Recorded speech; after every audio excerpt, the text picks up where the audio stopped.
Alrighty, we are live.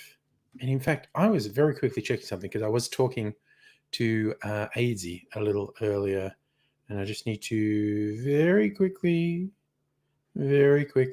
check something. And yes, a more organized person would have done it before. Nope, that's all good. All right, so I have sent him the link, so he may or may not join us. He intends to join us, but we shall see what happens. Justin, hello. Good evening. How are you tonight? Don't know about where you are in Melbourne. It's a pretty gloomy and bizarrely cold day and evening.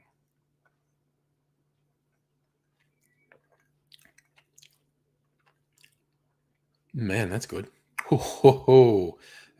This is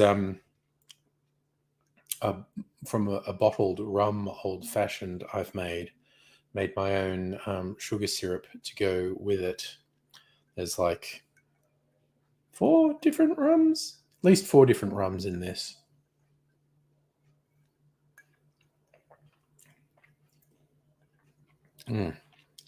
Special spicy sugar syrup I made, and 3 sorts of bitters. Some fucking wanker, really. It's like going to all that trouble, like, it's because they're the professional. It's a bit more like I'm a wanker. But anyway, Justin got 26 weeks notice for vacating house, been living in 6 years. Oh, dude, that's going to be fucking traumatic. But 26 weeks notice, that's 6 months. Should give you time, but yeah, when you've lived somewhere 6 years, a move is traumatic. I mean, moving at all fucking sucks.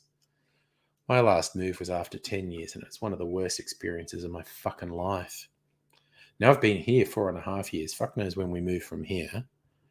I was talking with Mrs. Angry and saying, realistically, we're probably closer to moving out than we are to when we moved in. I said we moved in 4.5 years ago. We probably will not be here in 4.5 years. Thought maybe it's time to start thinking of, are there a couple of things we could do that would ultimately make the eventual move easier? So it's gearing up to maybe doing that. So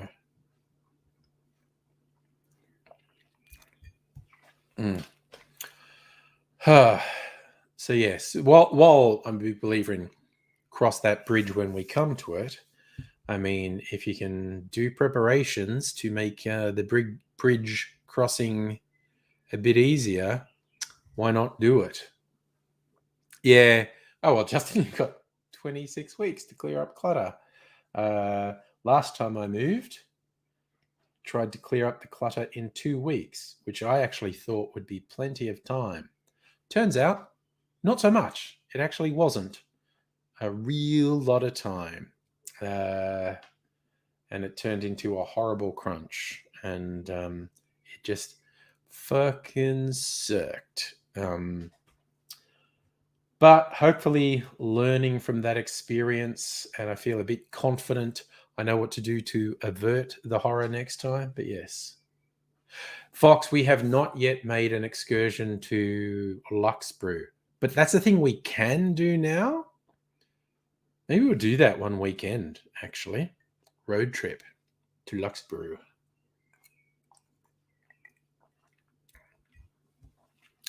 Because I had drunk most of the Luxbrew samples I've got. I've actually still got some of them.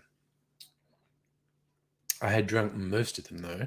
Man, this is a really spicy, almost smoky rum old fashioned. It's really good. Great for sipping, though. This is not something that you should just chug. Just sip and enjoy those complex flavors. G'day, Abigail. G'day, Safa. Safa, it's been just wet all the fucking time. Yes, we're in a La Nina weather pattern, which means more rainfall than usual, but Jesus, this has been more rainfall than usual. So, yeah. And there's going to be more. And who knows what summer's going to be like. I mean, obviously, summer, it's going to eventually get warmer than it is now. But summer, if it rains a lot, it gets all humid, which I'm not a fan of. Suggested moving same time as your work contract expires. Maybe that's a sign from the cosmos about change. Big old change. Who knows? Signs and portents? Maybe, maybe not. Who knows? Who knows in this big wide world if things mean anything? Yes, after I heard it was actually snowing in the high country, which is not unheard of, but is quite rare for November. There have actually been very rare white Christmases in the high country.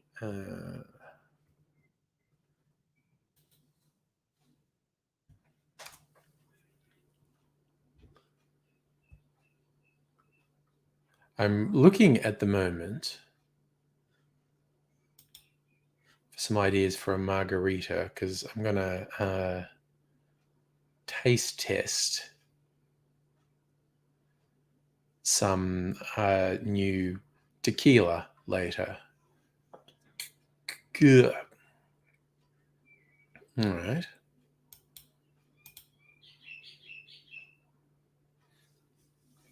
Justin, maybe it's a sign to move back to Melbourne. You've got a bit of time to think about it. So, yeah.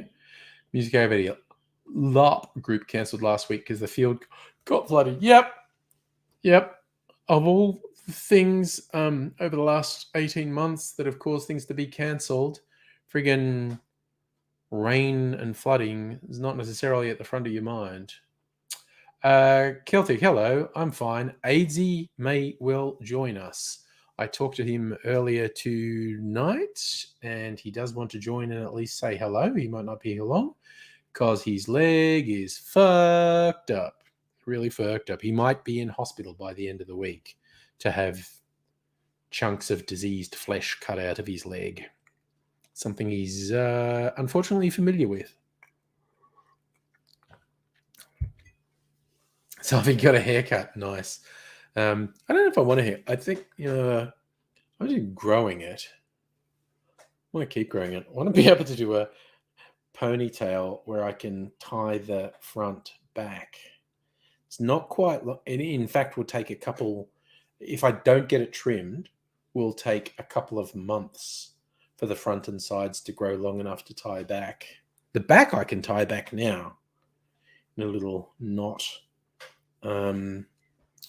But the whole thing to be tied back would take a couple months. If I get a trim, it'll probably take 6 months to try back. But, I wouldn't mind going somewhere who could shape my beard a bit because I'm very bad at that. Yes, Fox, that is actually a fair point. As he's saying I won't be here long and then talks for the next 3 hours. That's real. Like my tiki shirt, Celtic?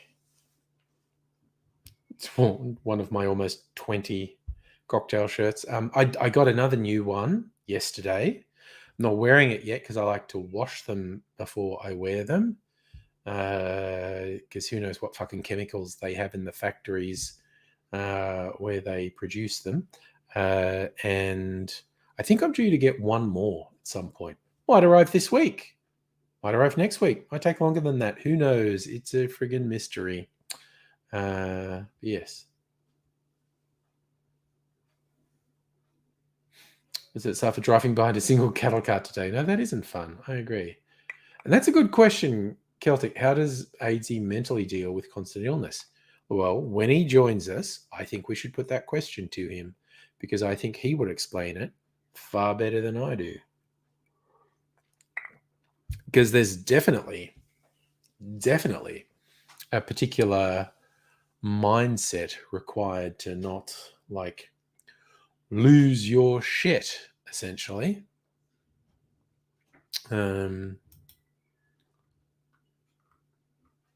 Look at Margarita Variations, a Tequila Daisy.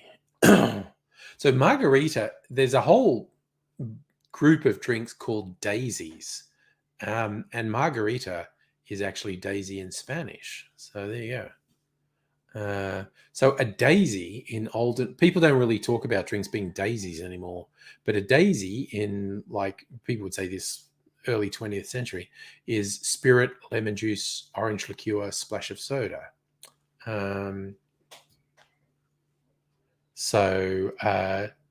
Most modern margaritas don't have a bubbly element, but that was apparently the classic thing of the daisy. Yes, Tommy's margarita, frozen margarita, spicy margarita, strawberry frozen margarita, a breakfast margarita. Don't we all want a breakfast margarita? Don't we all want a breakfast margarita, really? Hello, Chris, by the way. How are you doing? You're one of my favorite fellow humans too, Chris. So there you go.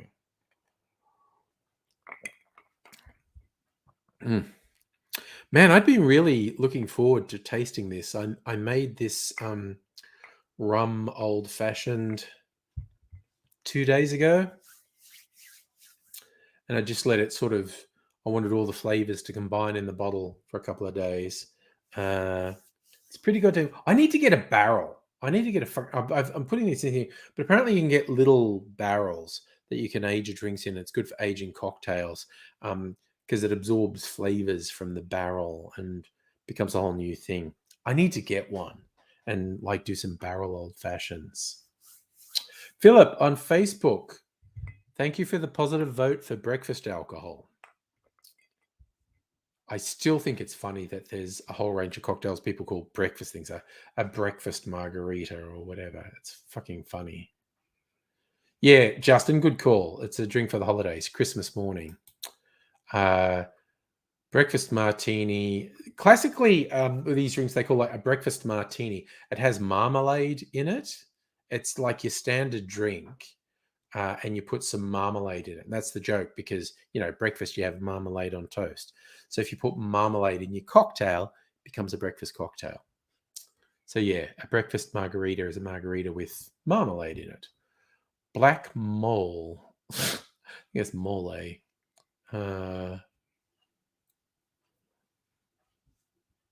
So tequila swapped out for mezcal, shaken with lime juice, Cointreau, black cocoa, and orange syrup, mole bitters, before being topped with a splash of soda. A spicy mint avocado margarita. Good Lord. So that's a margarita that has a muddled avocado in it. And jalapenos. Good Lord. And a Thanksgiving margarita. It's got pumpkin. It's got allspice dram, amaretto, and pumpkin puree. And there's a Manu de Chango. Okay, it's got tequila, dry curacao, guava, lime, grapefruit. A shrubberita. So that's a margarita made with a shrub, which is a drinking vinegar. Okay, I'm kind of intrigued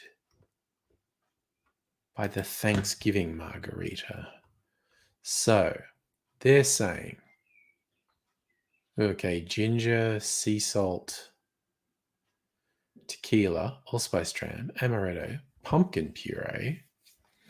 I'm of a mind to fuck off the pumpkin puree, honestly. So small plate, combine ground ginger and sea salt, rub a lime weed. Okay, so they're talking about rimming your glass with ground ginger and sea salt, which honestly, I'm not that kind of thing. So tequila, allspice dram, amaretto, pumpkin puree, lime juice, agave into a shaker. I think I'd make this without the pumpkin puree, quite honestly. Maybe a little bit of pumpkin soup. I'm a big fan of pumpkin soup. I don't know. Maybe I'll do it. Bum Fungus on Twitch. How you doing, mate? How's it all going? Justin, what's my plan for Christmas? Fucking chilling out and doing as little as fucking possible, man. Maybe taking a couple of weeks off work. Who knows? Celtic, all beer is breakfast beer, I think is the thing.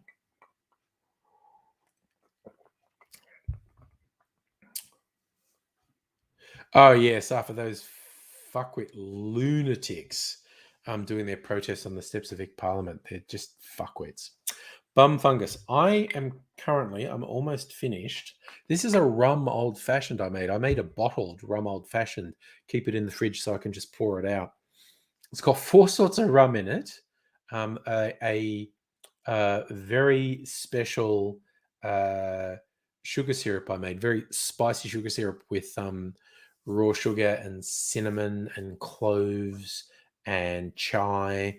And it's actually an extremely tasty sugar syrup that's in there, and 3 sorts of bitters. So it's actually really good. It's just really it's almost smoky, which is a really nice touch. Good. Although, Justin asking, are we going to have a 6th Jan in Victoria? No, because that doesn't really happen. And Safa, should they be tried for inciting? Look, those people are fuckwits and they're dangerous, and their rhetoric is escalating. Look, if I was in government, I would be concerned that they keep talking about murder.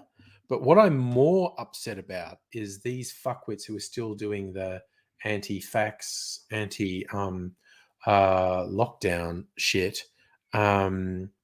They fucking are talking about hurting and in fact murdering medical staff. Yes, Abigail, I would do a thing this weekend because it's not a date night weekend. So my Friday night and Saturday night free. And yes, I need tech support. I absolutely need your help with a couple of things.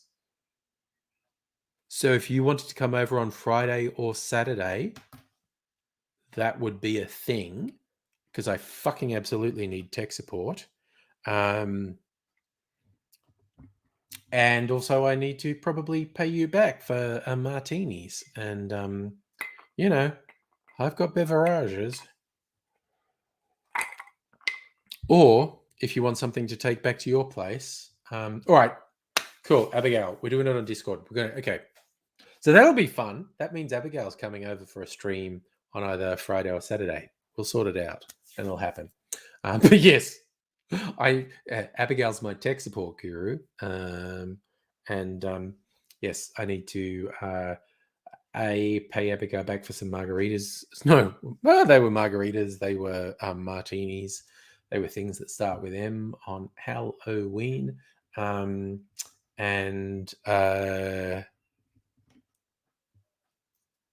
Yes, whether it's a bottle cocktail or a nice vodka or whiskey for you to take back to your place, we'll work it out. Ads, that's an interesting question. Counter protest to the fuckwits. This weekend, there is a counter protest from unionists and other anti-fascists that is starting at the 8-hour day memorial, which is just opposite Trades Hall, because when you see it, and I won't speak for the rest of the world, but certainly in Australia, and I'm thinking specifically on Melbourne, these fuckwits who show up at these protests with, even though we don't have lockdowns anymore, they're just going, oh, there shouldn't be a fucking vaccine mandate and fucking this and fucking that. You can divide that group into 2 types of people. They are either dangerous far-right pieces of shit who are manipulating gullible, self-absorbed, conspiracy-minded fuckwits, or they're gullible, self-absorbed, conspiracy-minded fuckwits who are being manipulated by the far right. Basically, they are all fucking contemptible scum. And I hate them so much. Oh, Abigail, I don't have to pay back for the martinis. But I think if we have... what I'm thinking is we should have a constant exchange with your tech support and martinis, and I can provide you with some recreational beverages. You know, just an exchange is what I'm talking about. So I think we're both up for that. So Justin, Jan 6 attacks could have been prevented if police were properly resourced. Trump deliberately under-resourced them. Well, Jesus, that whole thing, I don't know. America's fucked. America is bordering on a failed state at this point, which is really disturbing because I feel like, okay, literally every power, every empire, every whatnot has faded. That's just a thing that happens. Nothing lasts forever. Countries, empires, whatever, fade and collapse. Ugh. But if the United States collapses and splinters into multiple warring factions, it will be the first time a failed state has nuclear weapons. Actually, just even as I was saying that, I was going, "Ooh, what about the USSR?" I don't know. Russia is kind of holding it together, but I don't know. Kevin Coops on Twitch. Same people go to the protest. Some people go to the protest to cause damage, fight, don't care about whatever they're called, high regard fuckwits. Yes, no, Kevy, they're fuckwits, man. They are fuckwits. So friends about Dan Andrews. Okay, I think Dan Andrews passes the very low bar of being the best political leader in Australia. And I say that's a low bar because, in my opinion, politics attracts very bad people. Someone who thinks they are literally the best person in the state or the country to run things, there's kind of something wrong with that person. There's a really creepy level of narcissism in there. And because Dan Andrews sometimes stuns me with his basic human decency. So I feel like I periodically have to remind myself of his failings. I'm not a Dan stan. When I say he's probably the best political leader in Australia, I mean it. That's a really low bar. So when I kind of get overwhelmed by, oh my God, he's showing basic human decency, I'm going, okay, the guy fucking loves the cops. He's never seen a punitive enforcement measure he doesn't love. He has ridden roughshod over First Nations peoples for trivial things before. He's not an awful person, but he's not the Messiah either. So yeah. So for John Barilaro, he's not crazy. He's corrupt. John Barilaro is fucking corrupt.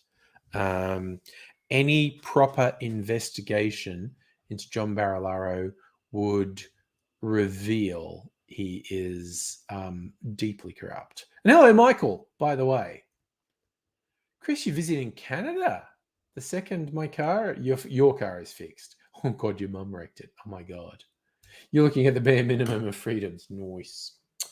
Suffer with Dan introduced stars like cops. No, he's just going to introduce cops. Dan loves the cops. Dan loves the Victoria Police, who are, Jesus Christ. They're not as bad as New South Wales cops. They're not as bad as Queensland cops. They're not great. That's all I'm saying. They're not great. Oh, God, Kevy, Johnny Howard, Jesus. The man who entrenched racism in mainstream Australian politics. What a piece of shit. Yes, Abigail, he's not the Messiah. He's a very naughty boy. Yeah. I think Dan Andrews is not the Messiah. He's a mildly naughty boy. He's big on enforcement more than he should be, in my opinion. Yes. Chris, fuck the police. I always love the you can fuck with people, the ACAB. All cats are bastards. I've seen things with that, but there's a picture of a cute kitten, and you go, no, ACAB means all cats are beautiful. And you wear that to a rally where the cops are going to be ACAB. All cats are beautiful. So it's like, shave the cops. Why are you hitting me? Why are you hitting me? All right. 8:30, and we haven't seen AZ. Justin, oh Christ. Okay. In terms of pure politics, Justin, should Dan quit while he's ahead? No, because he's just going to get fucking further ahead. He should win the next election resoundingly, and then he should think about federal politics. Just from a personal advancement point of view. Abigail, you were today years old when you found out Rebecca Black, who's now 24. Oh, is she queer? I didn't know. Releasing good music. Latest singles about her ex-girlfriend. Look, okay, I was with everyone making fun of. Okay, you have to remember back. I don't even remember when Friday came out. It was like 8 or 9 years ago, because Rebecca Black was a spoiled 15, 16-year-old, and her parents paid some dodgy fuck to make a music video for her, which is called Friday, gotta get down on Friday. I was with everyone saying this kind of sucks. I did make. Oh, thank you, Abigail. Friday was 2011, so 10 years ago. Okay. I did make a video where I pointed out how Rebecca Black and Friday was better and more intelligent than Insane Clown Posse, because I just wanted to wind up fans of Insane Clown Posse because they're idiots. But what I found out was like 5 years ago, it became clear that Ms. Rebecca Black was handling herself extremely well, and she had copped just a ridiculous amount of internet hate, and she had done fairly well. So I've pretty much been a fan of Rebecca Black for about 5 years or so. Chris, if you need expensive medical treatment, you got to pay for it in Canada. Help their economy, not training the system. Yeah, that's fair enough. I mean, I've heard ridiculous things like for people in America that they could go to a holiday in Europe for a month and pay for a medical treatment and their accommodation for a month, and it would be cheaper than getting the medical treatment in America. Plus, they get a fucking month in Europe. All right. So I'm kind of inebriated from my Rum Old Fashioned. I want to do a taste test now of tequila, which is my blind spot with alcohols. I like it, Abigail. Rebecca Black, boss bitch. Respect her a lot. Yeah, no, I'm on board. Okay, I'm just going to get a couple shot glasses. Because I'm going to do my standard taste comparison of tasting a spirit straight and then on ice. Because my collection over here, most of the time, I'll have a dozen or more gins. I'll have a dozen or more whiskeys. I'll have a dozen or more rums, and I'll have one tequila, because I'm not that big on tequila. And I've had this one a few times over the last 5 years, Espolon. It's quite nice. And that's almost empty. And so I was at Dan Murphy's the other day getting something else. And this nice looking bottle, Prospero, was on special, like $20 off. And I thought, well, I know I'm almost out of tequila, so I'll get this one. And, geez, what's the thing? These plastic seals. Well, that hurt. Jesus Christ, I just peeled back my fucking fingernail. That was not great. All right. Okay. Who wants to see blood? Who wants to see blood on the stream? See me slip with a knife. Don't worry. It's actually nowhere near me. Just fucking hurt myself with a nail getting peeled back more than I hurt myself with a knife. All right. Those fucking plastic seals shit me. Right. So, yes, this is 100% agave tequila from Jalisco. So, I don't know tequila. I don't know the differences between tequila. I'm not well versed in tequila at all. but I like a bunch of tequila drinks, so I have a bottle of tequila on hand. Kearney, you find it interesting, vaccinated tennis stars pushing for Australian Open boycotted because non-vaccinated will not be allowed to play. Fuck anyone who does any fucking bullshit about vaccines. Fucking hate them. Right, okay, so this is Espolon, which I had before. This bottle of Espolon's almost empty. So to me, tequila, it's very earthy and it's slightly smoky. Not a smoke. Mezcal's like tequila's smoky cousin, but this is very earthy. It's made with the agave plant, which is normally roasted. And speaking of earthy, it's Amy. Hello. Hey guys. Hey man, how you doing? I'm very pleased to be with you. And I am happy to say hello. Hello. I only just got your link, though it says you sent it half an hour ago. I certainly did. I sent it half an hour ago. But Well, that's okay. I am disappointed in the switching systems of Australia's internet providers. Sorry, I'm just doing a tequila tasting because I don't know tequila at all. Like I was joking out, I tend to have a dozen rums. Oh, we're getting some echo from your end. I'm not sure what that's about. I'm only hearing you very quietly. Okay, so I have like a dozen rums, a dozen gins, a dozen whiskeys, but one tequila because I don't know tequila. So I'm putting these two side by side, and they both got that earthy smell, but the new one I just bought maybe more so. Like I'm honestly, it makes me think of potatoes.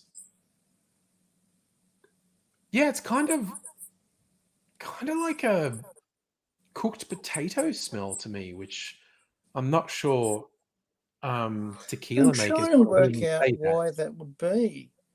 Yeah, I look again. I'm really bad with the words. You know, when you get people who are super good, whether it's wine or booze or whatever, and they go, there's cinnamon and there's some oak and I'm like, it smells like alcohol.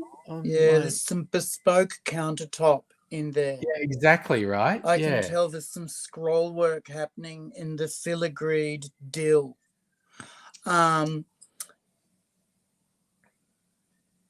What is it made in Mexico? Tequila has to be made in Mexico. In fact, it has to be made in Mexico. You can be in Queensland and make tequila. You need a frog, a still. If it's outside of Mexico, it's agave spirit. You cannot legally market something out as tequila outside of certain states in Mexico. It's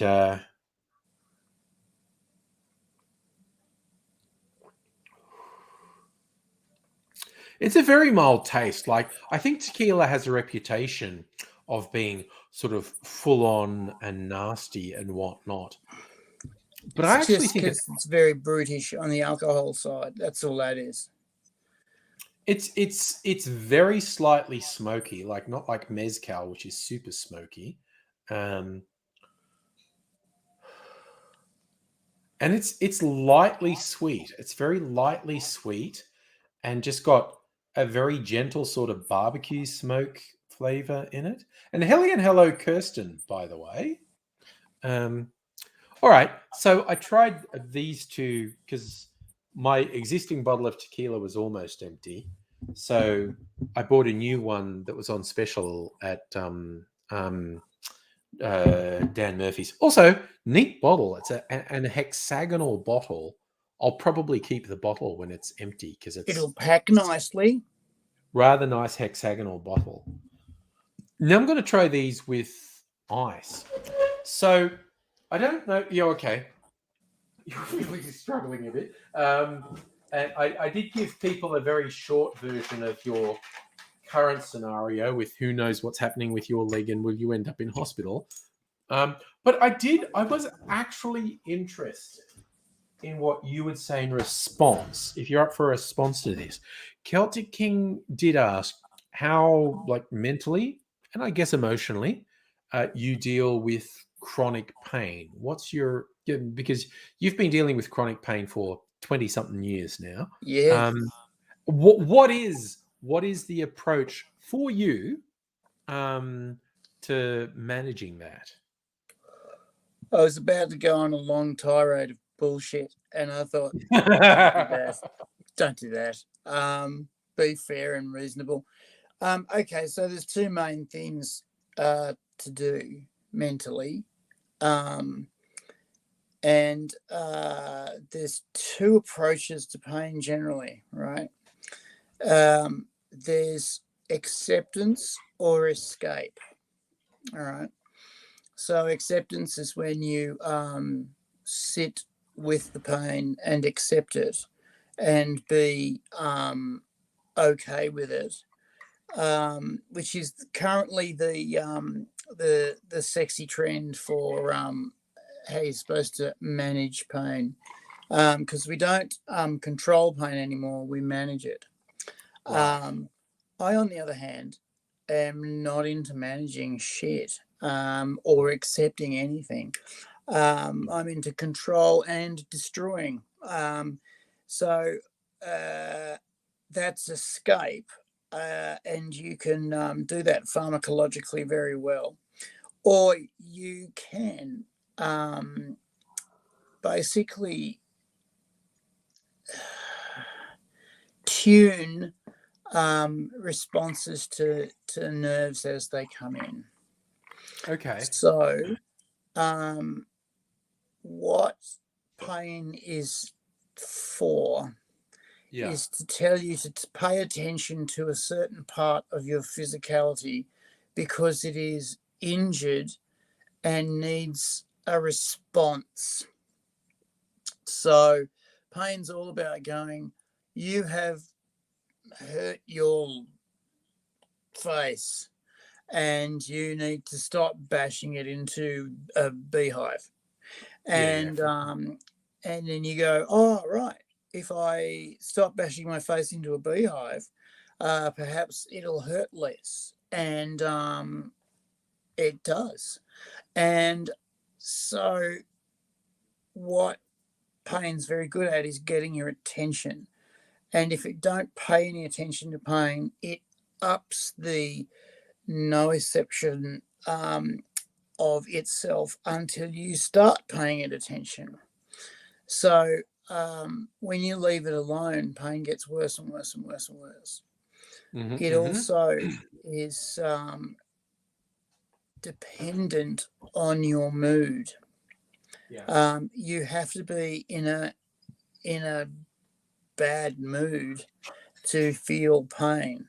And I know that sounds odd, because everybody's been in a good mood and hurt themselves. But you have also been in a good mood and not discovered that you were in any kind of pain until sometime later. And I refer now, of course, to the unidentified drinking injury, something that we're all familiar with. You wake up in the morning and go, how the fuck did I do that? How did that? That's a burn. I can't remember getting burnt last night. How did that looks like a barbed wire thing. How did that happen? And part of it's because God protects drunks and little children, but part of it is because you are enjoying yourself, and you're enjoying yourself because you pissed out of your mind, but because you're enjoying yourself, what happens is the pathway of pain in your brain is stopped. Your pain receptors get triggered, and then instead of going straight to the place where your sensitive nerves are in your brain for that part of the body, it actually goes through several different parts of your brain, one of them particularly being your amygdala, and a few other places to do with mood and behavior. So part of the behavior thing is if you're in a conflict situation, you've got to be ready to punch on very quickly. So that's why you tend to get annoyed when you're hurt.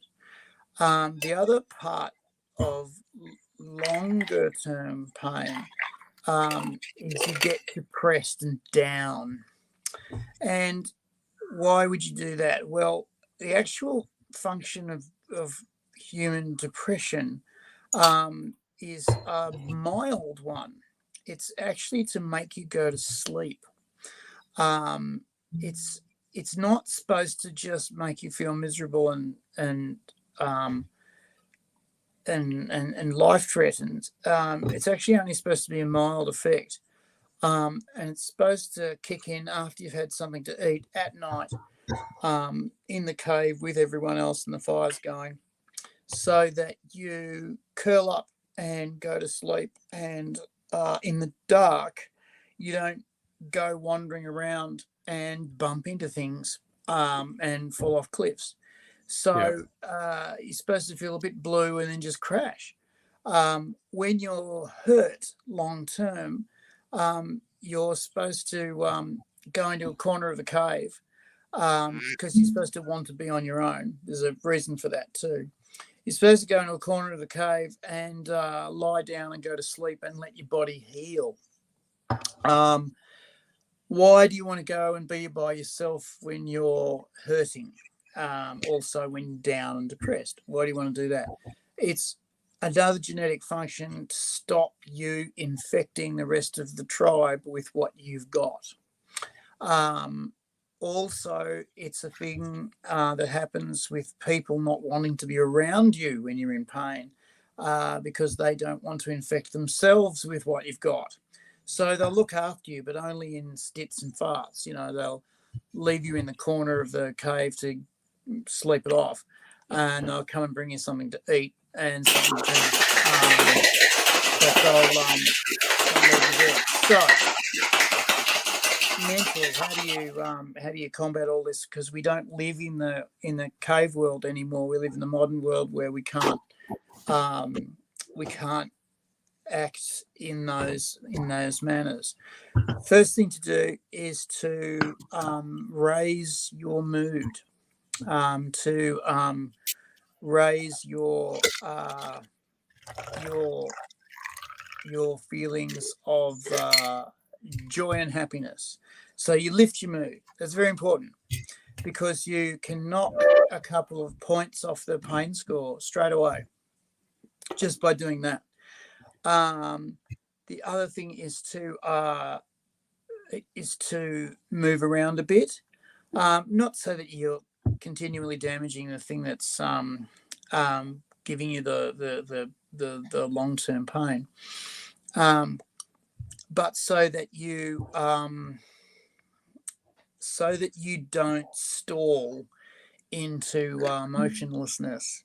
If you shut down, you'll stop moving altogether, and you won't be able to get going again. So you still got to actively do things, or you'll do yourself longer term damage, and you'll be defeating that mood pickup that you're going for. The other thing to do is to and you use meditation to do it, but the meditation thing is about getting your brain to line up all of the oars in the rowboat so that it's all going in the same direction and it's going there serenely. So it's a bit like smoking in the sense that smoking doesn't calm you down. It in fact has nothing to do with calming you down. But what it does is make all parts of your brain run at the same pace. And that gives you a feeling of calm without a feeling of, without actually um, uh, easing and calming your body. So meditation does the same thing. It gives you a feeling of calm because your brain's firing on all on the same page and on the same channel, and your body's not quixotically and spasmodically moving muscle groups around and giving you twinges and aches. So that's why meditation is very good for that. It actually relaxes all your bodily muscles, which feeds back into your brain and tells you, my bodily muscles are relaxed and calm, therefore I am relaxed and calm. And your brain goes, all right, well, if I'm relaxed and calm, I don't have to listen to these pain messages as much because they're not as dangerous as they first seemed. And once you've got that going, once you've got your mood raised and your body calm, then what you can do is you can call a board meeting of your brain, and you set yourself up as the director, as the CEO, and you listen to the complaints from the various different parts of your body, or you poll different parts of your body and go, all right, I've heard you, nerve from my shoulder. I've thank you very much for your input there. You don't have to shout as loud now for a while. Okay, other shoulder, I've heard you complaining about the pain you're in. I understand that now. Thanks very much. You don't have to shout as loud. You're in pain. Just go around your body and acknowledge what these pain nerves are doing, and remind them that they don't have to be as full on. The other thing, and it's a last ditch thing, and it's hard to do. It's very difficult to do, and no one can sort of get it first time round.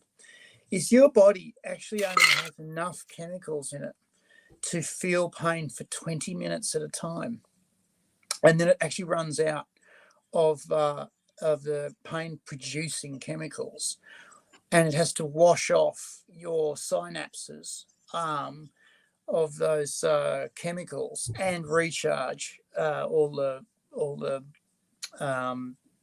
hormones and endorphins that make those chemicals, all those pain responses.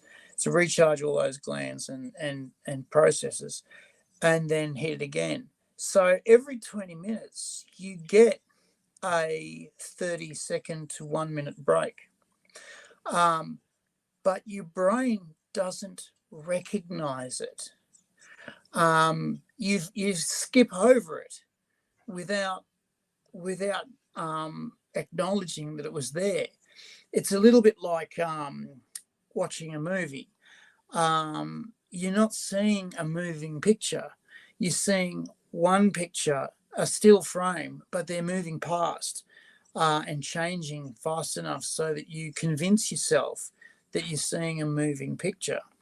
In fact, you're seeing a 2D image that isn't 3D at all, and it's flat. It's not lit the way that life is lit. It's not timed the way life is timed. It's not framed the way your eyes frame the world, and it's also not. It's also not. It's also not moving at all. It's just an illusion. Yes. So you get the same sort of thing in this gap of pain response, and you miss that gap. One of the things that's very useful is to watch out for that gap in pain response, and there's one now. I have my compression stockings on, and there's a wrinkle in my ankle region. I'm going to have to deal with it soon. And what happens is it tightens like a rubber band around your limbs, and it's really stinging. But just a moment ago, I had a gap, and I noticed it, and I can recall that gap more and more, and send that pain signal away. That's hard though, and that takes a lot of practice, and it takes a lot of patience. However, if you're going to have long-term and chronic pain, you get a lot of practice, and you've got a lot of time to get it right. In your case, 20-odd years. Yeah. It's a big thing. I didn't even know about it for 10 years or so until somebody put me on to the fact that you've been putting glasses on people's breasts again. Yeah. I just wish you'd like respect women. I made 2 margaritas because I'm trying to compare taste of. It's science, man. It's fucking science. Yeah, man. This tequila, which is almost gone, and this tequila, which I bought to replace it, and I tasted them together as straight tequila, and they were very similar. My tequila palate is not even mildly educated, but this one kind of tasted a little bit earthier. But in margaritas, it's like, no,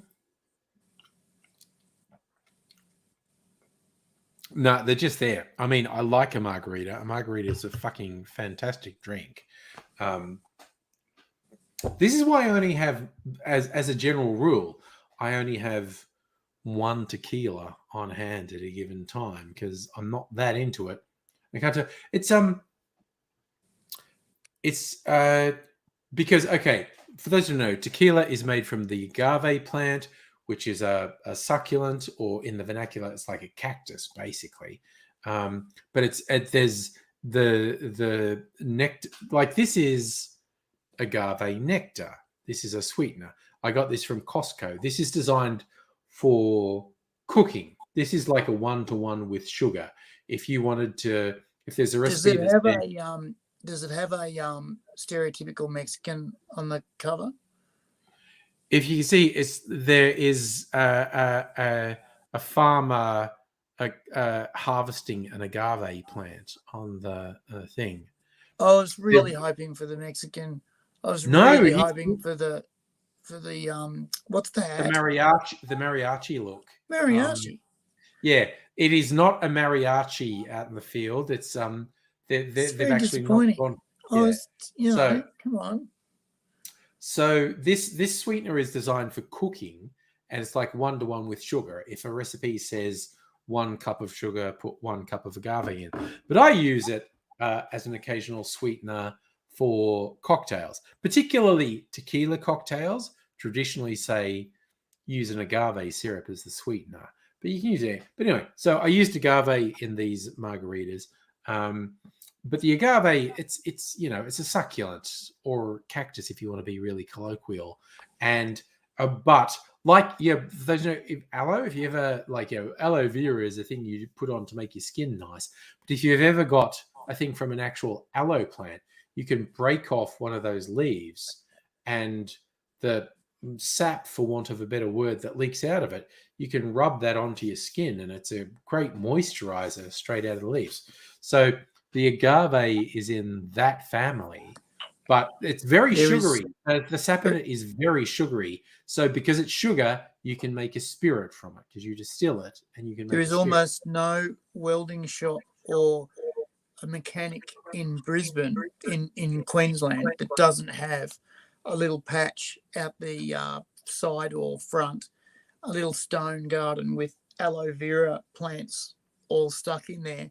Because if anyone burns themselves, they go outside and crack off a leaf and then just smear it on, and it handles. It takes Yeah. care of burns straight away. It's the best stuff. Very And soothing. Very soothing. people who've been burned quite badly in industrial situations in Queensland whack the aloe on, then they get the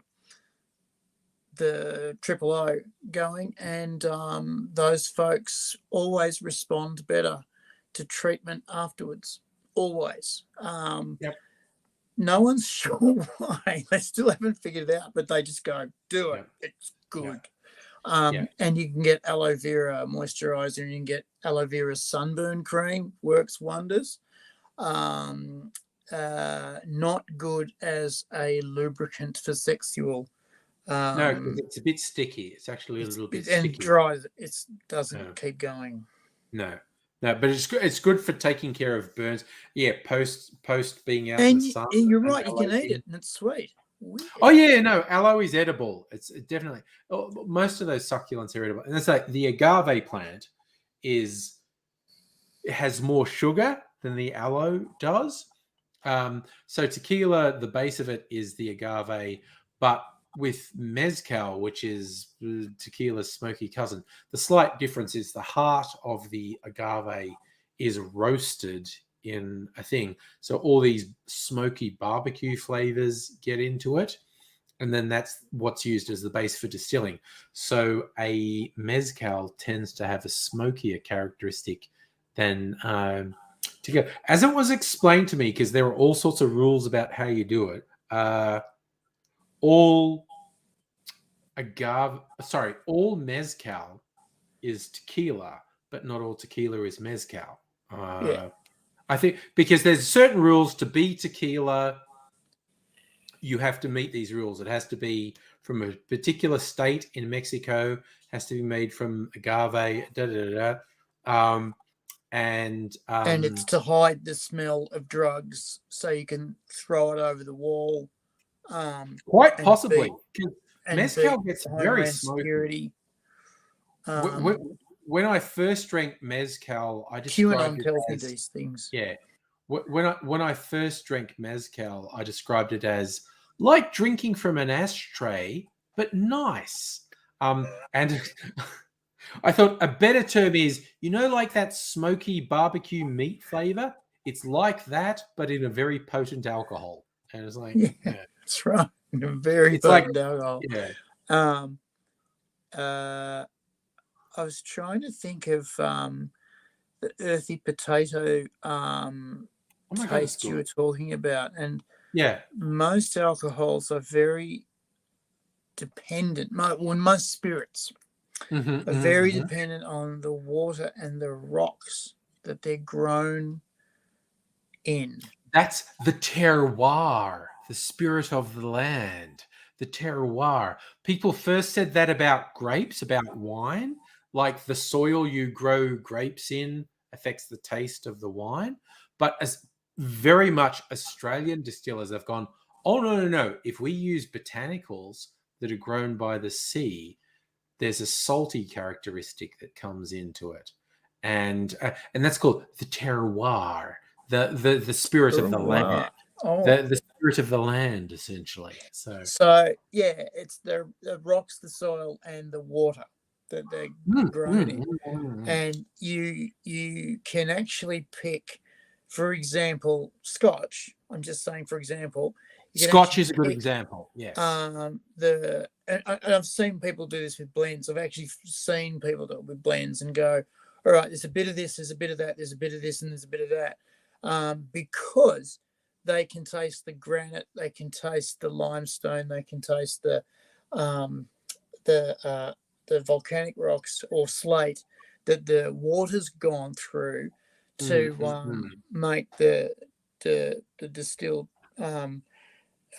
single malt, which is then all blended in, and they can taste the various different rocks. Geologists are really good at it because they taste rocks because they're geologists. Can you lick the science? In fact, everyone tastes rocks when they eat food, but they don't know they're tasting rocks. And you don't pick it when you taste when you're tasting lettuce you can pick where it's grown really easily. Because of the water Queensland lettuce content. is different to New South Wales lettuce, which is different to a lettuce is almost all water, so the water where it's grown is going. That thing we were saying about the thing, geologists. There's a really humorous meme that starts with "Can you lick the science?" Because geologists are known when they get a rock and they go, "Is that a rock or is that a fossil?" And they lick it because a rock will feel different against the tongue than what a fossil will feel against the tongue. And it because when people find out geologists literally do that, they go, "Is that a rock or a fossil?" And they'll lick it. And it's like, does that translate to other science? Can you lick the science?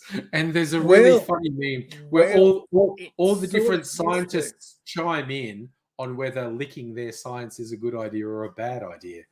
Chemists say, no, don't do it. Don't do it, but I'll tell you a story. When they first methylated morphine back in the day, the German chemist tested the product by putting his finger in it and licking it and say, "I feel heroic, heroish." And that was how heroin was born. And heroin was then marketed as a way to get German troops off morphine. It worked a treat.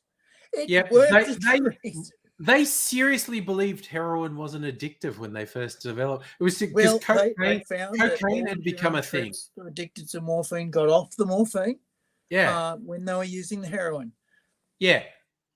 And cocaine addiction was a big thing in the late 19th, early 20th century. And they went, Bayer developed, which is a German drug company, developed this stuff called heroin.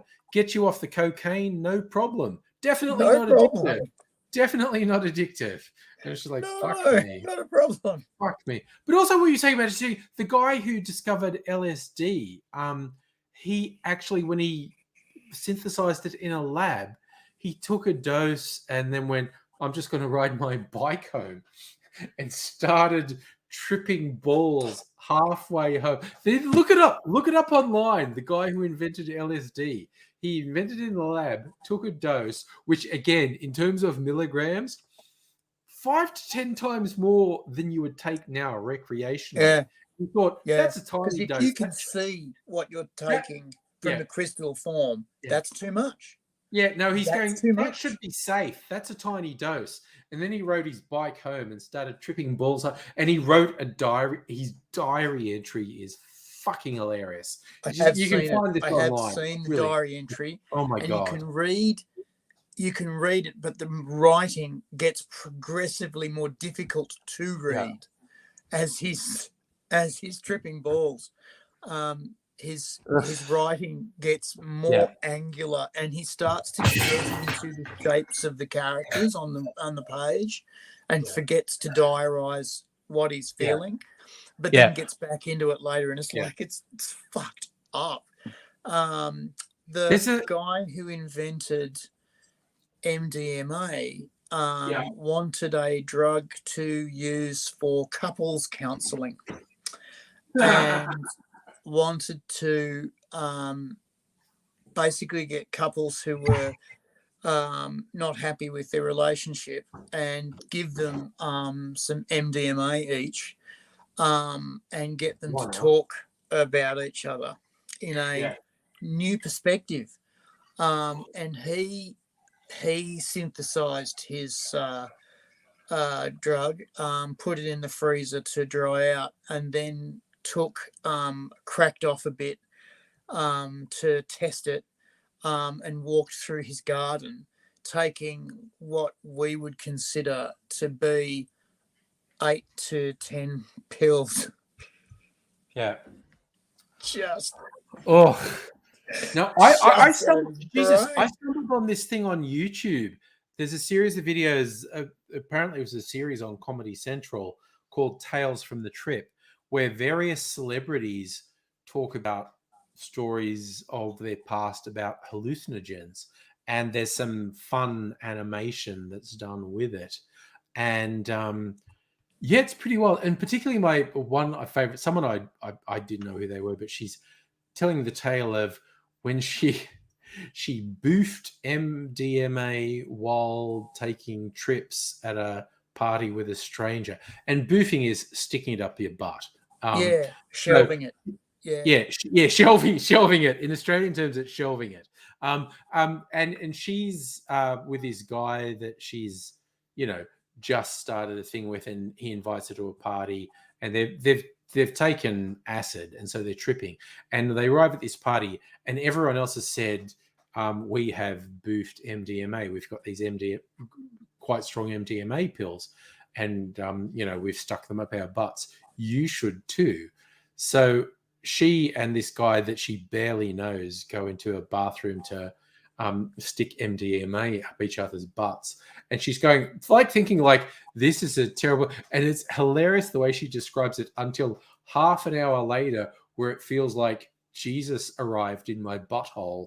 And I was sure light was shining out my butt, because it was so, because everyone's saying your intestinal lining, if you can get it, you've got to go they were saying the second joint, not less, not more, not less, not more. Shelving, you've got to get to the second joint and sort of push it around a corner. Not more, not less. Second knuckle, apparently. And then she goes, yeah, it's just like light was shining out my butt because Jesus was in my butt. And it was just it was extremely funny. And of course, as soon as I watched one of these, YouTube just kept recommending all the others in the series, and various celebrities talking about hallucinogenics experiences. It's pretty funny. I've seen a guy at a 21st shelve some fairly powerful MDMA, and about an hour in, he started to scream. Not but everything he's saying, he's shouting as loud as he can. And he has no concept that he's screaming his head off. Yes.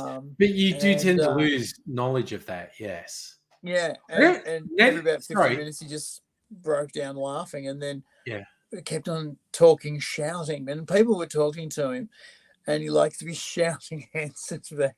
He was still cognitive of people having a conversation, but he was just shouting everything. So it doesn't matter where you were in the party, you could follow his stream of consciousness. Fucking hilarious. I was with the individuals whose 21st was dad, talking to him, and it was difficult because he's the party boy's dad, and this guy's shouting, and I'm going, oh yeah, that's pretty loud. And this guy says, it's just because he's shelved it. He shelved it. Oh dear. Oh my god. This 65-year-old guy says, it's just because he's shelved the neck. He did it before. And I'm going, fair enough. Fair enough. Sorry, I just want to say good night. I just want to say good night to Michael. He's got a 5 a.m. start, so he's heading off. Michael. And Nettie, I get what you're saying. A few years ago, Winona Ryder, because she's in the cast of Stranger Things, and they won an award at the SAG Awards, and there is a very funny video of, I don't know, the director or someone making a speech, and the whole cast there, and Winona Ryder is doing these mad facial expressions behind him, and it's just that's a normal thing, Winona. You're not chemically enhanced while you're doing that, because she's just doing these mad facial expressions behind him while he's It is very funny. And also, Winona Ryder is pretty awesome, quite honestly. So, Mofo Stein, hello. Wondering, think about pandemic laws, lots of kerfuffle. Don't listen to anyone from the LNP. Don't listen to anyone from those cunts who are doing their stupid fucking process. Don't listen to. Look, the state Labor government proposed, I'm going to do this, and then they needed support from the crossbenchers for the things to pass. So the crossbenchers went, okay, if you change this, this, and this, we will vote to pass this law. And the Labor government went, fair enough, we're going to change that, that, and that.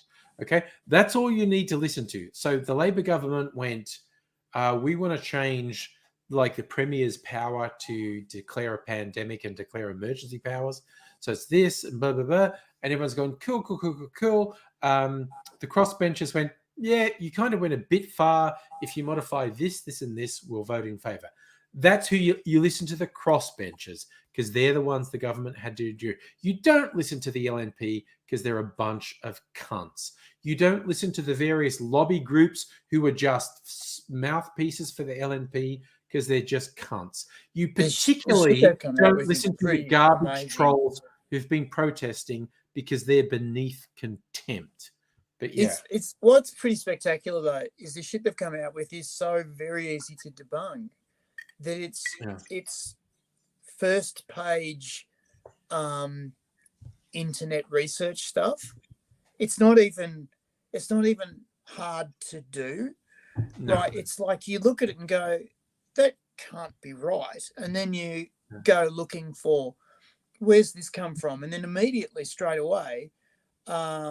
First page research. And what I'm talking about first page research is when you say Google something or you look for veracity of news.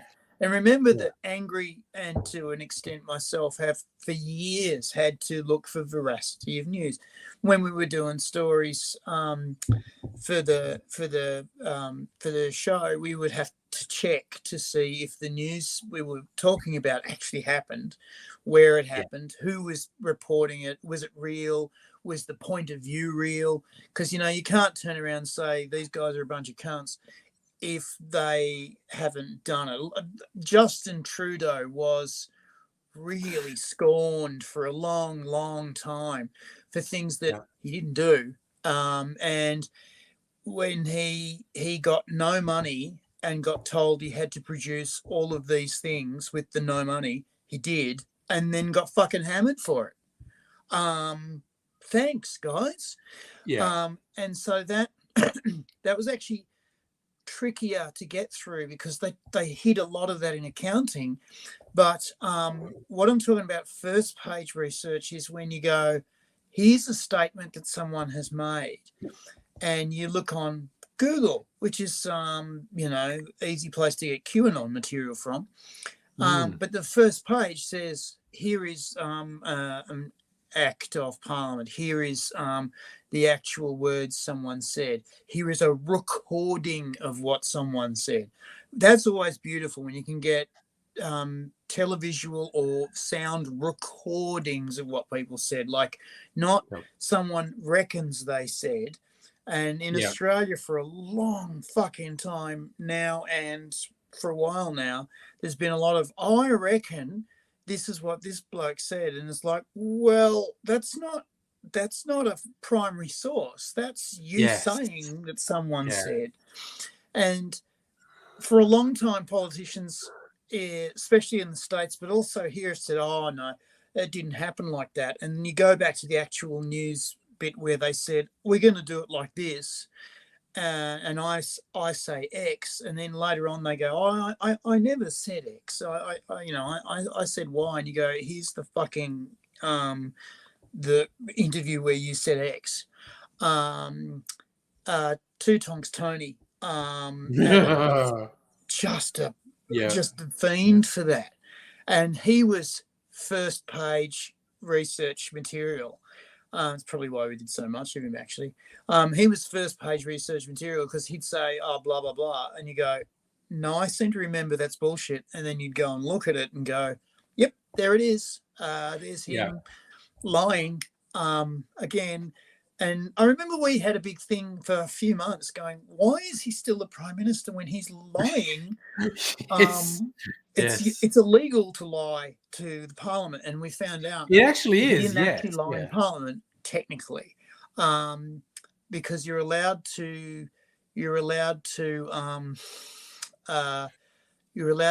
dissemble things of national security. You're allowed to do that. For national security. What they used to do was they used to move things into the category of national security in order to go, oh, yeah, we think it's this. And it's like, why have you moved that into national security when it's clearly got fucking nothing to do with national security? Something that annoys me to this day is that most of our Navy is in the Torres Strait doing something. And we don't know what it is. And now, if you've got a Navy, it's very expensive. It's your money. And I don't care if you're on the dole. You're paying GST. Trust me, you're a taxpayer. It's your money that is going to an expensive Navy doing what? And the government won't tell you because they're on operation, which is national security. It's like, for how many fucking years has this operation been going on? How secure do we need to be in a very fucking short patch of our coastline? And what the fuck are they doing? It's like, oh, we don't have to tell you. It's like, I really wish you would. We don't discuss operational matters. And it's like, no, you fucking should. You absolutely fucking should. Considering how fucking expensive it is and how well, if you're going to put young people in danger for a reason, have a reason. Tell me a reason. Now, I recognize that there are instances and occasions when you can't turn around and say, we dropped some SAS off in country D, because that's awkward. when they're sneaking around and on the news in country D, it says, there's 6 guys from the SAS running around. If you see them, ring up, will you? And they go, I wish you hadn't have told everyone that we're here, because it makes it harder to run away. But, and, you know, I accept that's a real thing. And I accept that's why this submarine debacle that we've got going on is sticky, because we don't use our submarines to launch nuclear weapons. We use them to launch dodgy operations and to look at things. And they need to be specialized for that kind of stuff. So you can't say everything that's going on, but you can make very broad statements about what you're doing. We know what most of the Army's doing because they keep on getting themselves caught on the fucking news. We know what most of the Air Force is doing because they haven't got any planes yet. That's annoying. That's very annoying. We've spent like $1 billion on planes we haven't got.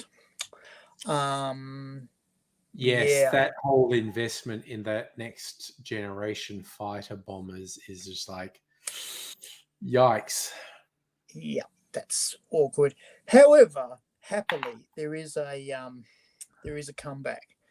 Thank you, CSIRO. A lot of years ago, effectively for a bet, some Australian scientists got a drone, filled it up with a fuel, and that's the bit that we're not allowed to know about. They filled it up with a fuel, and the drone they built themselves, and the avionics they built themselves, and they took it off from Queensland, flew it all the way to Florida, landed it at Cape Kennedy, dropped off a package, turned it around, and flew it back again, all autonomously. They just said go on the laptop, and away it went. And because the Americans said apparently, you can't do this and you can't do that, and the Australians proved that you could. And now we have sold the Americans a drone, and it's called the Loyal Wingman. The Loyal Wingman, nice. The Loyal Wingman replaces pilots. It's a fast jet drone, and basically you stick it up, 2 or 3 of them next to a real pilot, and it takes care of anyone trying to shoot at you. It just hangs around going, oh, yeah, someone's trying to shoot at you, dude. I'm just going to go and deal. And in the last moment, if something or someone is shooting at you, say a missile's coming and it really can't be got at, the drone will actually put itself between you and the missile and sacrifice itself so that the pilot gets to come back. Because usually in situations like this, the pilot is the most expensive part of the package. It's very, very, very expensive to train and keep pilots. Very expensive. And in the chat, Mofo Science pointing out that, yep, drones are cheaper than both the planes and the humans. So, yeah, a system that sacrifices drones to protect a fighter or bomber and the pilot or crew involved in that is a good deal broadly. I'm just going to throw out actually to the chat, Kirsten, if you're still there. I was just going to ask if you had heard anything about Marionette's bitter curacao.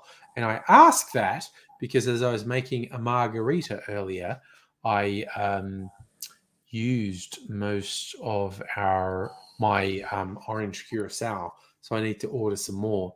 And I thought, if I'm ordering one thing from Marionette, maybe another, because I'm also thinking of getting their amaretto as well.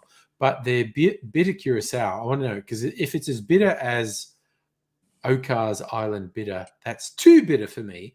But if it's more like the Autonomy Amaro, that's in my spectrum, and I can do it.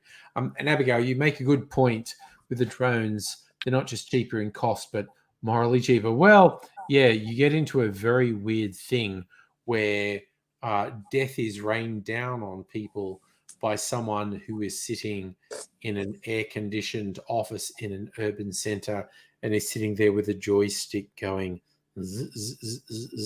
deploy. We live in a very weird and morally complex and corrupted world. In 2014, a 19-year-old from the United States Air Force got the award for greatest number of accurate missile firings that year. Got the top award. And he joined the Air Force because he wanted to make his father proud of him. And his father said, the only good thing you're good at is computer games. And so he joined the Air Force, and they said, well, what can you do? He says, I finished high school and I'm good at computer games, but that's it. And he was sort of looking down the floor. And I said, we might have a gig for you. And they did. And he got this huge cash prize, a house, and a promotion, and he made his father proud of him. And this kid sits in a shipping container, and basically they taught him basic piloting in a Cessna, because real pilots take these things off and land them, and then they hand them over to the computer gamers who fly them on mission. And then they hand them back to pilots to land them again, because you've got to be an actual pilot to land the thing and crash it. And they taught him how to land and take off, and for real in a plane. And he said it's a real different experience when it's your actual life. And it made him treat his job differently, because when he was protecting troops, he took it a lot more seriously after that, because it's really different when your life's on the line, he said. He got top target of 3 years in a row, and that was why the big hullabaloo. There was this big tension about it, because the actual fast jet pilots in the US were going, this 19-year-old spotty prick has taken out our glory. We're the Sky Knights, and this little turd from bumfuck Iowa has basically gazumped us from our position of authority and fame, and he's been given all the plaudits because he earned them, and he's not putting his life on the line, and it's one of those questions. Is it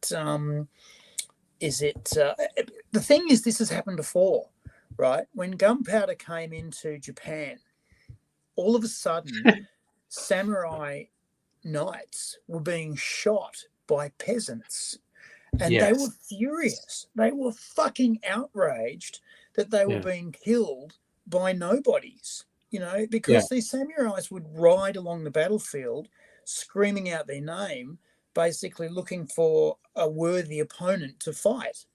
And eventually they had to stop screaming out their name because unworthy peasants would go, well, you're one to shoot.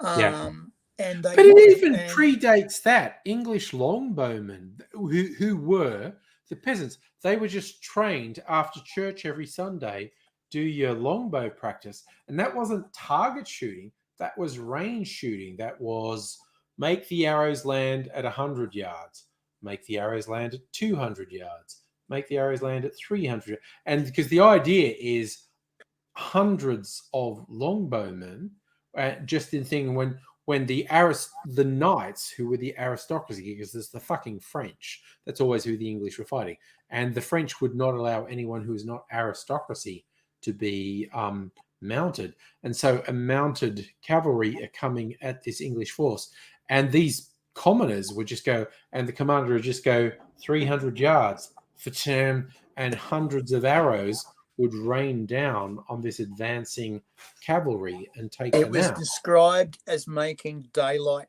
into night, and that was so many arrows shit out of me. Seeing so many arrows coming at me, going, well, where are you going to fucking go?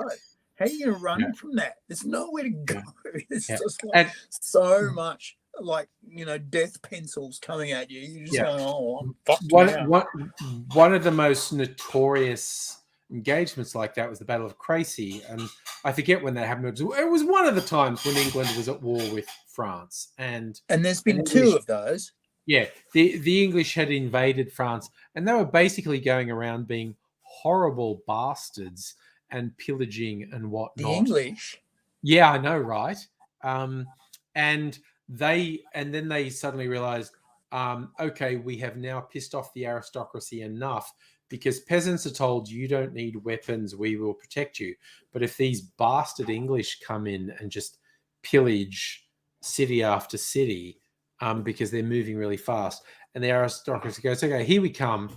And notoriously at Crécy, they had these Italian mercenaries who had crossbows, which have double the range of longbows, and they're very focused. Whereas longbows just do range, crossbows do targets. And the English were going, they're after us, we should get back to England. And they were running back to the coast to get on their boats to go back to England. And at the French town of Crécy, the French and Italian mercenaries caught up with them. But it had been raining for days. And this was a critical moment, because crossbows, you stay them the whole time. And when the bolt, it's not string, it's something stronger than string on a crossbow. But when it gets wet, it loses the force to project. But what the English longbowmen did, it's like, they would actually keep the string from their bow under their hat to keep it dry. Yep. And they could re-string a longbow in like 30 seconds. No, it was quicker. It was actually quicker. You had to do it in 10 seconds or you lost so much pay. Yeah. And on Sunday, you had to do your butts and you had to do your stringing. And if you couldn't string in 10 seconds, you had to stay there another hour and do more practice. Yeah. So they got overtaken by this French force with these Italian mercenaries, and the crossbows were scary because they were very accurate. Longbows had range, but you didn't pick a target and go, I'm going to shoot that guy. You just go, okay, you 100 archers, you've got to make arrows rain down at 200 yards. And but the Italian crossbows were fucked because they were wet, and the English longbowmen were just, and apparently in this battle they killed half of the entire French aristocracy. They laid waste to so many, and this was commoners. Like, yes, the commanding officers of the English forces were aristocracy, but the forces were commoners, whereas the entire French force was aristocracy because they wouldn't let commoners have weapons. They had mercenaries who were from Italy and whatnot, and most of their Italian mercenaries got wiped out. But apparently, like, half of all of the French aristocracy got wiped out in this battle, and the English suffered just minimal casualties. It was ridiculous. It was so one-sided. It was ridiculous. How would you be being a serf on a French farm going, so Friday off then? Yeah, because the lords are all dead. Okay, okay. Dead. We've been Who getting are we farming for over. now, boys? Let's sell this shit ourselves. Yeah. No wonder we've fucking been getting, socialism's so big in France. Yeah, we've been getting fucked over by these English bastards for the last couple of months. Now they've fucked off, but we went out to the battlefield. Everyone who used to tell us what to do is fucking dead. We found their bodies, and it's just like, well, Jesus, okay, it's our shit now. And that set the French back so far when like half of the entire aristocracy got killed in a single fucking battle.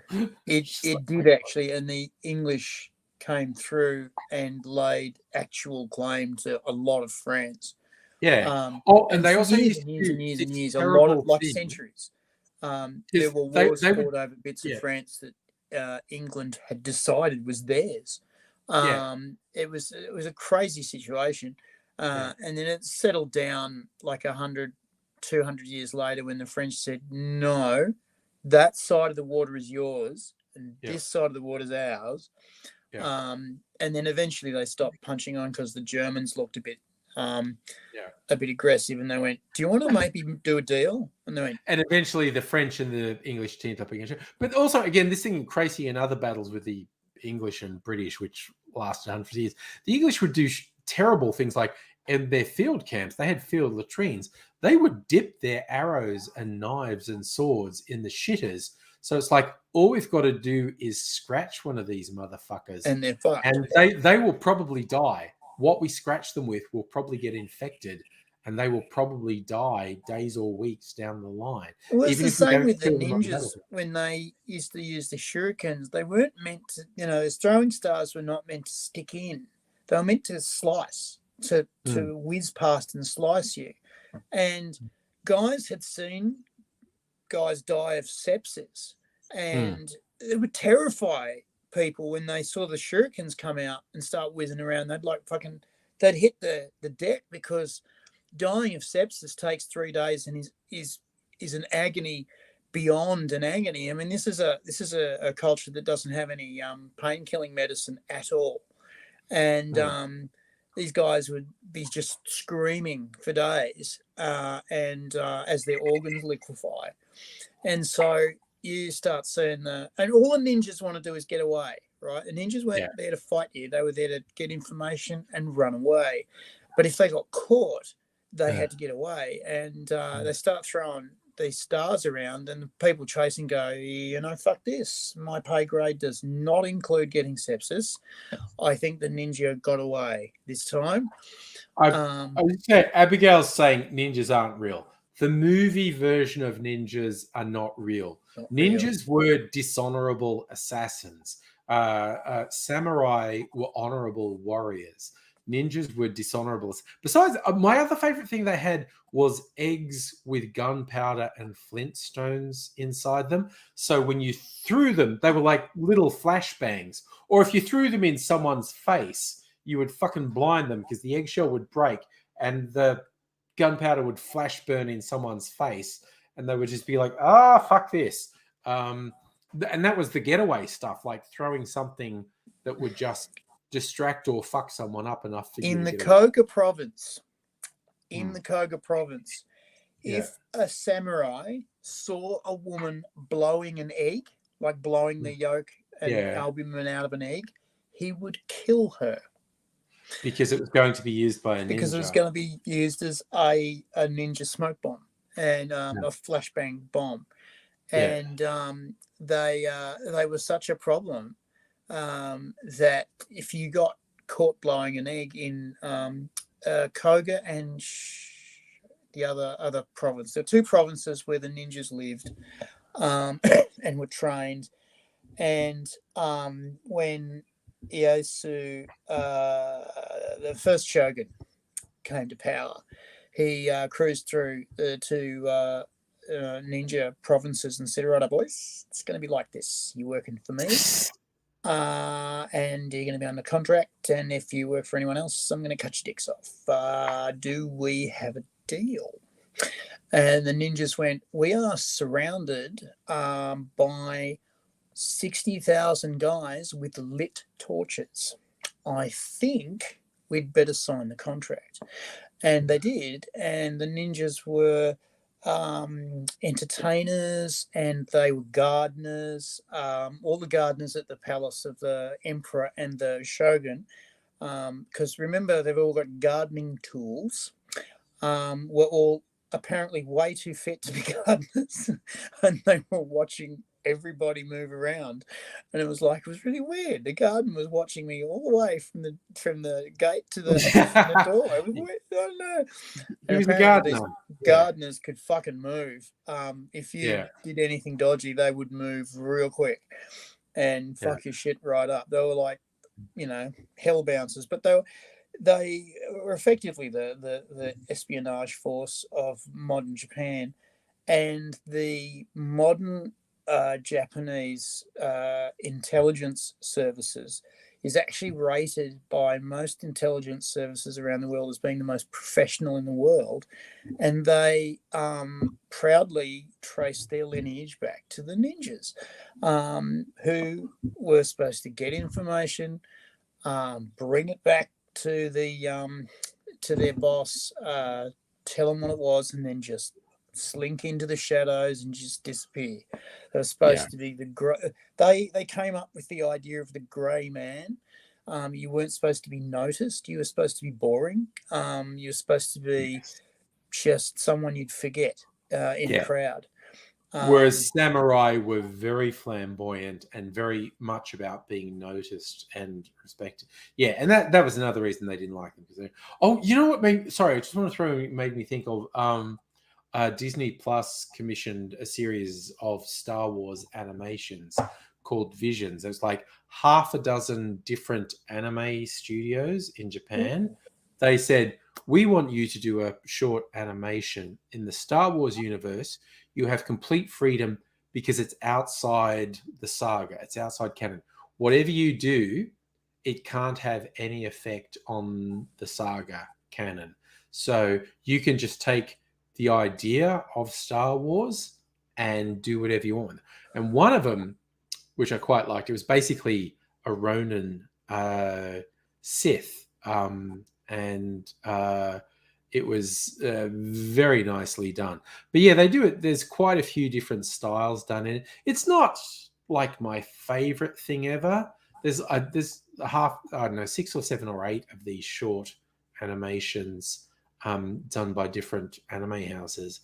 But yeah, it's basically they were just told, within the concept of the Star Wars universe, do whatever you like so long as it doesn't impinge on the canon saga. It's and it's a big fucking universe. There's a lot of scope for doing stuff. My favorite was definitely the Ronin Sith, like someone who'd basically abandoned the idea of Sith and was an independent agent at that point. But yeah. So Margarita B, I haven't said hello to you, by the way. You've come in and said hi. You had a nice Aussie gentleman at your hotel. Poor dude almost busted his face open getting into the shop. Oh dear. So we're not used to traveling, man. We haven't been able to travel for 2 years. So some nice Aussie gentleman was probably very confused if he was getting on your shuttle bus because he'd forgotten how to travel, is what I'm saying, is probably happened. But we're getting more used to it. Like, for instance, tomorrow night, I won't be doing a stream tomorrow night. But what I will be doing, Mrs. Angry and I are going to take advantage of the latest vouchers for dining out in the Melbourne CBD. If you go out in the Melbourne CBD between Monday and Thursday for dinner, you can claim 30% of your bill back. So we're going to go into the city tomorrow. Normally it'd be a TV night, but we're like, fuck it, let's go do this. So we're just going to find somewhere to get dinner and drinks tomorrow night. And we're just going to work up. We looked at a couple of places. The places I most want to go, they don't do reservations. It's just walk up stuff. It's like, okay, fine. We'll walk up to this place. And if that doesn't work out, we'll walk up to this. There are so many places in the Melbourne CBD. It's kind of funny at the moment out at Northcote Land. Yeah. All of these, because it's big cafe place out here. Yes. All of these eating, drinking establishments are screaming, staff needed, staff wanted, staff needed, staff wanted. And it's like, well, you did fucking lay everyone off during the COVID times. And they went, hang on a second, I've been working for assholes for no pay. And I've decided to go back to school, or I've decided to change careers, or I've decided to do something good. And now... and all the foreign students who they exploited are all gone. There's two cafes that were my favourite. And the new one's opened up. It's actually really good. The two cafes that were my favourite, and they got all their stuff back. And I am friendly with a lot of their stuff. And I said, how did you guys go during the lockdown? And they said, well, the bosses had us doing odd jobs around the city because we couldn't all come in. We all were isolated in our houses. The bosses had us doing things like ferrying furniture as far as we could and then leaving it and then meeting the next one on the chain and giving it to them. And they would ferry the furniture. But we were all paid pretty much 3/4 wages throughout the thing. And the bosses of my favourite cafe went and got a loan from the bank and said, I don't want to lose my staff because putting my staff back together is going to be a nightmare because we've trained these people up from nothing and they're brilliant. And so they said to the staff, it's going to suck because we can't pay you full wages, but we're going to pay you 3/4 wages, which is going to be better than nothing, but it is going to suck. And the staff very quickly went, well, something is better than fuck all. So, yes, we will continue to work. And they said it was really cool because they were doing really interesting odd jobs for the bosses. And they were finding, and every Sunday the bosses would have pretty much most people around at their place in shifts to say, so how you doing? What do you need? How are you going? Is your health all right? And they looked after them. And now when they reopened, bang, the place was fucking packed. And the staff were going around and, hey, welcome back. It's good to see you. Food was spot on. Everyone else is like winding up slowly and, oh, no, we haven't got this and we haven't got that and haven't got this because we fired our fucking chef, didn't we? And so all our favourites are gone. There's wait staff going around in these other cafes who have no fucking clue what they're doing. And I went into the mall and there was a shouting match going on at one of the cafes because a customer who was a Karen was shouting at the wait staff because they'd fucked up their order very badly. And Karen was basically saying, all you have to do is write it down and you fucked it up and blah, blah, blah. And it was simply because they didn't have their good staff because they got rid of their good staff. Yes. And this is what happens. And is what happens, yes. I was going to throw out, sorry, Chris is pointing out in the US, people are always talking about labour shortage. There's never a shortage if you pay people properly. Micro USB is saying it had a medical doctor at his hotel and saying he's still concerned about COVID because we've never seen anything like it. So Micro USB is a bit worried now. But also, even locally with that whole staffing thing, young Mr. Angry has had a job for a while restocking coffee machines in offices. So, of course, during lockdown, there was no work because no one was in offices. But he started up again, and his boss is writing him a bit. So he's actually gone for an interview at somewhere he'd much prefer, a gaming bar in the city. There are actually a couple of bars in the city that are gaming themed. And young Mr. Angry is a typical Zoomer online gaming freak. So he'd much prefer to work in a bar that was around gaming. So he might get that, and he can ditch this other one where the boss is writing him to spend 8 hours a day refilling coffee machines in offices. So, I mean, this is the thing that these people didn't think of when they said, oh, my bottom line's going to be in trouble, so I've got to cut costs immediately. And the first place to cut costs is staff. And it's like, okay, half of your work as an employer is training your staff to do what you want. See, the people that get all the money are the people that invent the systems that everyone uses. So once you've invented your system, you've got to then get people to learn your system. And if you treat those people like they're just part of the system you invented, then all of a sudden you're going to find no one's there to crank the fucking handle, and you've got to do it all over again. And they say things like labor shortage. It's like, there's no labor shortage. There's zero labor shortage. People will labor quite happily until they fucking die. No, what there is a pay and conditions shortage. At the moment, there's a big fucking stink because farmers, typically in Queensland, I wonder why, can't get Pacific Islanders to stay on their farms picking fruit for fuck all cash when they've signed contracts to say they will, because they're being poached by other farmers to come away and pick fruit for a little bit more than fuck all cash. And they're going, yeah, sure, fuck it. And these farmers are going, but you signed a contract. Yeah, but you pay me a cent a day. Yeah. So I fucking don't care, buddy. I've got legs and I'm going. There was this one farmer in Queensland spewing because part of his contract is making his staff pay rent at the that was staff always complex that that was they always stay the scam. And this bunch of islanders got up after one payday, didn't pay any rent for the 3 months they were there, and fucked off.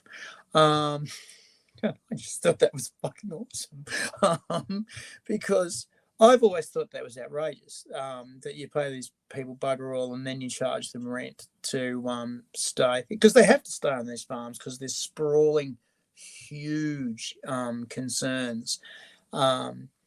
If you've ever been cotton chipping, you understand why you only need to do 6 rows a day, because these cotton rows are 7 kilometres long. And they're 7 kilometres long because that's as far as you can push water with the biggest pumps we have available in Australia.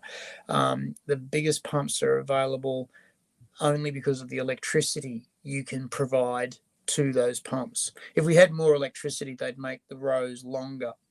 But the water to pump onto the cotton can only go 7 kilometres. So you walk 7 kilometres with a cotton chipper in your hand, chipping out weeds, breaking your back, and then you do 6 rows. So you did 6 times 7 kilometres to get paid $60. Then you pay rent on your accommodation. Go fuck yourself.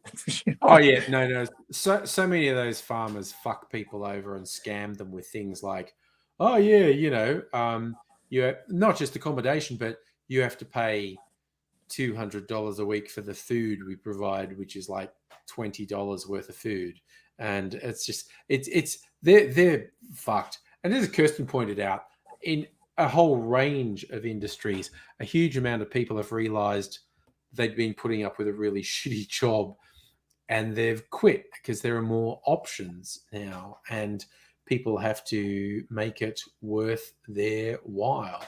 One of the big things that's happening in Australia right now is that every school in Australia it has been decreed that every primary school and every high school, all the children will be learning programming. All the programmers are programming. And so the teachers who don't know programming are trying to get programmers to teach programming. The programmers don't know how to teach, and they do know how to program. And the schools are starting to offer really big dough for programmers to come over and teach programming. So what's happening a lot is these same people who've looked at their job and gone, my job is fucked and I don't like it, are going into specially set up schools that are doing crash courses in teaching and fairly good courses in programming, so that in the next 6 to 8 months, pretty much all the schools are going to have enough programmer teachers.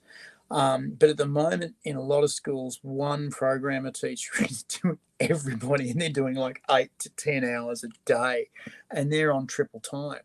And they're going, fucking, I can do this for a year.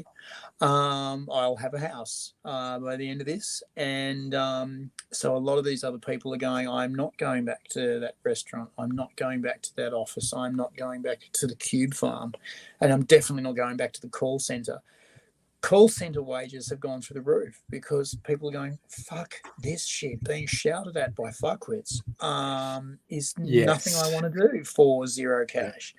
I sat at home on my ass because my boss abandoned me, and I found out that it was actually okay. So there's been a lot of that. However, one of the things we do have to watch is that our fabulous LNP government is trying to bring in cashless pension cards for all pensions. Oh, yes. And that's the thing. Labor has to go hard on that, because currently it's been like, oh, yeah, that's just for those filthy, degenerate Aboriginals who are spending it all on booze and drugs and the unemployed. No, their goal is to bring it in for pensioners as well. Labor needs to push that really hard. And they are. They are. It was... in my letterbox, it was on their website and it was on their press releases.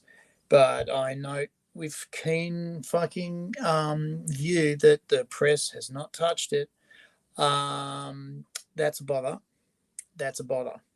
I really, really hope and pray that they bring it in for old age pensions, though they won't. Because if the baby boomers get hold of this, it's dead in the fucking water.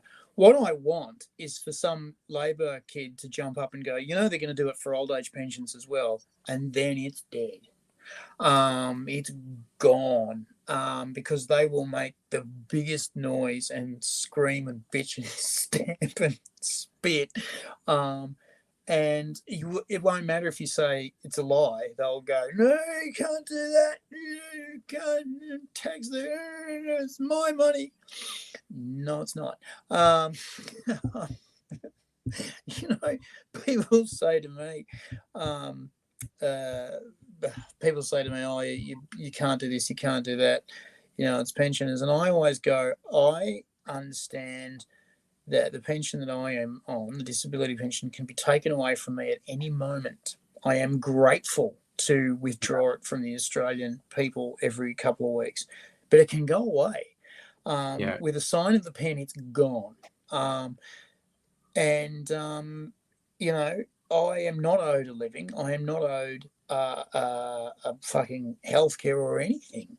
I'm just very grateful for what I've got. However, they're not doing it because they're good guys. They're doing it because they don't want blood to run in the streets. And it will. Sorry, I want to interrupt you. This is an important question from Agal, although I think we might be the wrong two men to ask. Son William wants to know if this is just a man thing, a young thing, or a human thing while walking, having the random urge to run. I think that's a young thing, because I have no urge to do that because my knees wouldn't put up with it. I think it's a young man thing, and it usually happens. I know of this. It usually happens between the ages of 15 and 25, and I know of a psychologist that was actually studying it for their thesis, and they didn't get enough data to make a real go of it. But their best theory was that it's an urge that happens in men to prep them for hunting. And it's an urge that happens that your body wants to stay in shape or wants to stay in. It's a sudden urge, right? It's a sudden urge. You just start to run because the idea is you startle an animal that's good to eat, and you run real quick with a stick or a stone to make it eatable, and get it. And apparently, occasionally, it's a good idea just to go. And run, and apparently it's pretty widespread. You're not a freak if you're doing this. No. Most people hide it by wearing exercise clothes, but apparently it's a real thing. The thing that women do, and this surprises me, and really profoundly makes me think, is what women do is they very carefully inspect the textures on things that are at shoulder height. And if you think of any shopping experience you've ever been to that is specifically for women, think about where the stuff is to be sold. Why are clothes racks put at that height? And I reckon there's been some real research gone into this, because women will have this urge to inspect the texture very carefully of things at shoulder height, because apparently, and I again, I can't. Grain of salt. Apparently, it's about inspecting food to be gathered. Picking, yeah. Picking, yeah. And going, that's wrong, that's on, that's off, that's on, that's off. But looking very carefully and going, could I actually pick that, and that'll be right for eating soon enough. Amazing. Yeah. Sorry, a left field thing. Micro USB is just saying, like, miss being a kid, not feeling the cold. Like, it could be freezing and you don't care. But now if you get adulthood, you go, God, it's too fucking cold. It's too fucking cold. Fuck this. Fuck that. I agree. Like, I used to go through winters at school without even wearing a jumper. And that was just because I found woolen jumpers scratchy. And I would rather Australian school kid woolen jumpers were shit. I would rather be cold than be scratchy, because I could tolerate. As an adult, you could fucking you can have this coat, but it's made of steel wool. Fine, just give me the steel wool coat. I don't care if it abrades my skin, so long as it keeps me warm. I seriously think that those school jumpers destroyed the Australian wool industry, because nobody I know of our age will wear wool. Nobody. No, I don't wear. I have, over the years I've had them. I think if I dug through the cupboard, there might be one or two woolen jumpers that I literally haven't worn in years, because I just get overcoats. I get nice soft coats and go, fuck woolen jumpers. I'm just going to wear this nice overcoat. Melbourne, I don't have one. Melbourne people all wear these weird puffy jackets. About the last 5 years or so, they've become ubiquitous. People have started wearing these weird puffy jackets. They're weird. They were very big in Europe a few years ago, and they've finally come here. I know a person who wanted one and wanted me to get one for her. And I looked at the expense I would have to lay out and went, yeah, that's my what is it, discretionary income for a month. So no, you're not getting a puffy jacket. Sorry, it's almost bedtime. I'm going to put because I there was a little bit of this left. I just poured it into the other tequila bottle, which purists would probably be very angry about. But there was just a little bit. But this is going in my research. This is one of those weeks where there's a lot of booze bottles in recycling, because you missed early in the stream.